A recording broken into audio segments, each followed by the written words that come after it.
Vaheguru Ji Ka Khalsa, Vaheguru Ji Ki Fateh. Welcome to this segment of Coach Gurbani's a-sabad-a-day. We continue with our recitation from Vadhans Mahalla Panjwa. This is the second slok in Chant. The slok reads, Loin Loi Dith, प्यास ना बुझै मुँह घणी नानक से अखड़ियां बयान जिनी सिंधो माँ पिरी. Loin Loi Dith.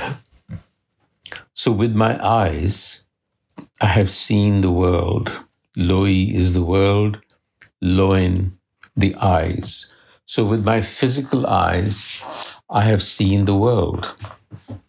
Or I see the world with my physical eyes, but pyas na bujha, I remain dissatisfied, unfulfilled. In other words, despite being engaged in this physical world, I find no satisfaction. Why? Because this pyas, this thirst, is deep. It runs beyond the physical. It's not just physical thirst. Pyas na bujha mu ghani. Ghani is dense, deep. So the Guru is indicating here that no amount of worldly engagement is going to satisfy the thirst, the inner thirst, which is the thirst of the soul, if you will, that is seeking fulfillment by realizing its authentic nature, Atam Bodh. That doesn't happen by engaging in the world, no matter how much engagement you have. Because in the second line, the Guru explains, Nanak se akhadiyan, be'an. The eyes with which you have to perceive the divine are different from the physical eyes. Se akhadiyan be'an, pin, aleda, different. Jini desando mapiri, with which you see the mapiri. Mapiri, piri is from the word pir, which means the great one, the great spouse, master, husband. So you need a different set of eyes to actually see, quote unquote, the self or the master of the universe. And for that, you need spiritual insight, not just worldly knowledge. And you have to understand that external experiences will not get you there. That's the salok. So the thing is, you have to cultivate those inner eyes. The chant, Jini har prab dittha tin kurbane ram. So clearly, the Guru says, I am beholden to those, I would submit to those who have perceived with those inner eyes. Jini har prab dittha. So the pointer here, who are those people who have actually perceived the divine with their intuitive eyes? Well, in Gurbani, they're also called the Gur. So Nanak's telling us to seek out the Gur. And the Gur for us is Gurbani. Jini har prab dittha tin kurbane ram. So we have to be beholden to the enlightened beings, the enlightened minds that constitute Gurbani. We have the Bhagats, we have the Parts, we have the Gurus, the Gurus. They are all enlightened beings. And so it is to them that we must look. Se Sachi Dargah Pane Ram, because they have been admitted, if you will, into the divine court. What does that mean?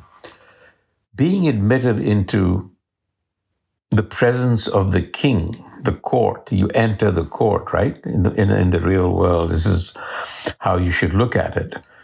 So what this means is that these people that are being pointed to, the authors of Gurbani, have been admitted into the presence of the divine. In other words, their consciousness is now transcendent. It is not ego consciousness anymore. So they are looking at the world and looking at the universe and looking at themselves and telling you what the truth really is and showing you they are path breakers for you. They are models for us to follow. And we need to understand their language, which is what we are trying to do. So these individuals, Jinni Har Prabh Dittha, what is peculiar and distinguished about them? The next two lines. Thakur Manne,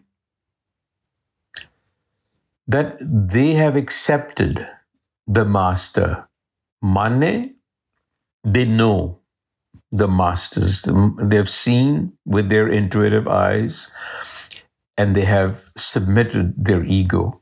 They have dissolved the ego, and they have become Pardhanne. Thakur Manne se Pardhanne. Pardhanne means chief among men.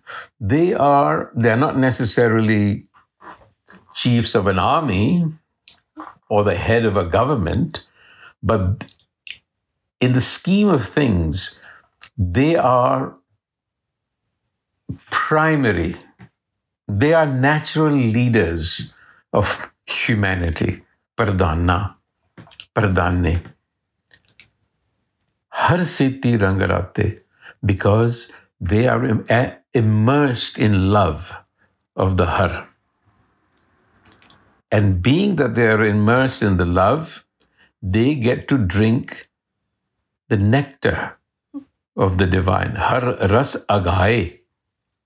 What that means is that the sap of life, the nectar, the juice of life is flowing through their veins. It's coursing through their veins fully. Because we are only living partially, you see. When you are living in the ego, you're not living fully. There's lots of blockages and lots of obstructions. But these individuals, har ras agaye, they are brimming over with life, so to speak, with energy and life. Sahaj samai. But in all of this, they do things effortlessly. Unlike the egoic mind that is always stressed out when it has to do something. If you have to accomplish something or you set yourself a goal, you can be assured that you're going to be stressed. But not these individuals. They do greater things with effortless ease. Sahaj samai.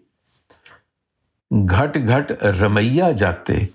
Because they understand the nature of Ramaiya, that all-pervading Ram essence of the world. They know that it is one essential substance that permeates everything. It's the same tissue, if you will, that makes the physical world, and it is the same tissue that makes the immaterial, immaculate world, the inner world. It's the same tissue. So the observer, namely us, and the observed, the world, is no different. The separation we feel because of the ego is artificial. That is the point. But these individuals have realized that. And so they alone are our friends. Sei Sajjan Sant. They are your guides. Look to them. Say Sukhiye and be happy like them. Sukhiye meaning they have dissolved their ego. They're aligned with hukam. When you're not in accord with hukam, then you're not happy. I mean, you can't be sukhi, obviously. That's the litmus test. Thakur apne pane, and that's being cleared here, because they walk in the will. Say Sajjan Sant say, सुखी है ठाकुर अपने पाने you are सुखी happy when you're in alignment कहो नानक जिन हर प्रभ डिठा तिनके सद कुर्बाने so give yourself up to these enlightened beings who sit in Gurbani as the sants Waheguru ji का खालसा वाहिगुरु जी की फतेह